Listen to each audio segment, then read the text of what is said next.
السلام علیکم غامدی صاحب۔ وعلیکم السلام سر، لوگ اور تھوڑے سے لاگ ان ہو رہے ہیں تو میں اپنے ایک سوال سے ابتدا کرتا ہوں۔ ہم یہ جانتے ہیں کہ لالچ یا گریڈ جو ہوتی ہے یہ ایک بہت بری چیز ہوتی ہے، کہتے ہیں کہ لالچ بری بلا ہے، مگر ہم یہ بھی جانتے ہیں کہ اللہ تعالیٰ نے مال کمانے پر یا اس کے اچھے اصراف پر، اچھا پہننے پر، اچھا کھانے پر کوئی قدغن نہیں لگائی۔ تو وہ ایسی کون سی حد ہے جس کو ہم پار کریں تو خدا کی نظر میں لالچی کہلائیں گے؟ اور اس کے ساتھ یہ بھی بتائیے گا کہ ہم ایسی کیا تدابیر اختیار کر سکتے ہیں کہ اس بری بلا سے بچا جائے؟ انسان کے اندر جو چیزیں اللہ تعالیٰ نے بدیعت کی ہیں ان میں ہر چیز کو آگے بڑھ کر زیادہ پانے کا داعیہ رکھا ہے۔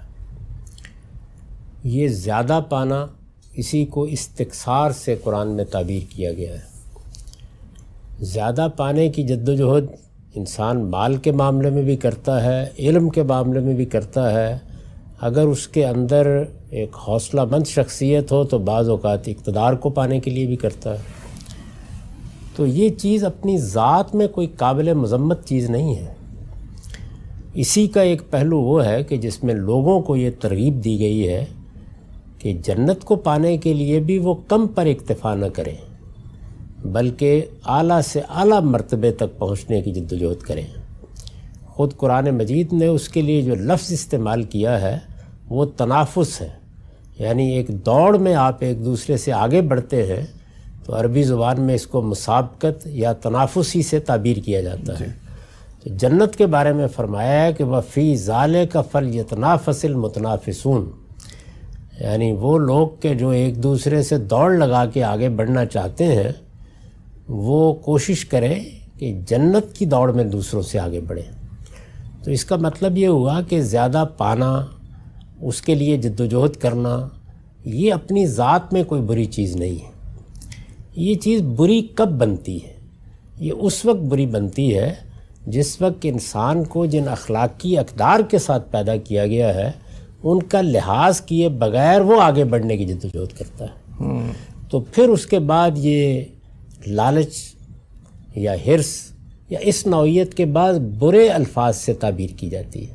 گویا ایک ہی چیز ہے، جب وہ صحیح حدود میں ہوتی ہے تو اس کو اللہ تعالیٰ پسند بھی کرتے ہیں، اس پر تحسین بھی کرتے ہیں، بلکہ اس کی ترغیب دیتے ہیں۔ اور وہی چیز جو اخلاقی تقاضوں کے خلاف ہو جاتی ہے، کیونکہ انسان کو اخلاقی تقاضوں کا شعور دیا گیا ہے، اس میں ایک بڑا تقاضا یہ بھی ہے کہ انسان آگے بڑھنے کی جد و جہد کا ہدف اس دنیا میں جنت کو بنائے۔